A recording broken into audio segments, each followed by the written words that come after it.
Dieu se manifeste dans la vie d'une personne et Dieu te donne un ordre, cet ordre, si tu le transgresses pas seulement la loi de Dieu, tu ne transgresses pas seulement ses préceptes, non, ça va bien au-delà. Parce que quand Dieu se révèle à un homme, il donne un ordre, mais il donne en même temps, au travers de cet ordre, au travers de cette indication, Dieu donne son esprit.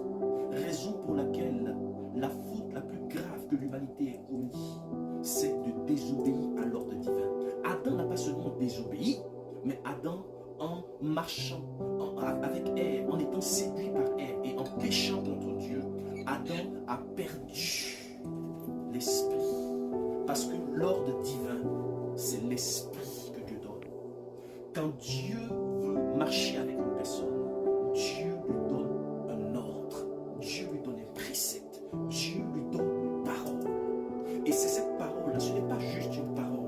Si Dieu t'a donné une parole, si Dieu t'a donné un ordre, un précepte, et il sait que tu as entendu et que tu as compris ce qu'il attend de toi, ce n'est pas juste un ordre, mais c'est l'esprit qui te conditionne, c'est l'interdit que Dieu te donne. Raison pour laquelle, quand Dieu s'est révélé aux parents de Samson, Dieu a donné un ordre.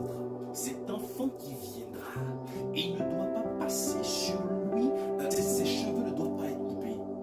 Et quand Samson a transgressé cet ordre-là, alors Samson a perdu l'esprit. Samson, la vocation de Samson a été bafouée. Mais comme Dieu est miséricordieux, Dieu l'a restauré à la fin de sa vie. Alors je conclue par ceci. Quand Dieu te donne un ordre, quand Dieu te donne une parole, quand Dieu te donne un précepte, ce n'est pas juste un précepte qu'il te donne, mais il te donne son esprit.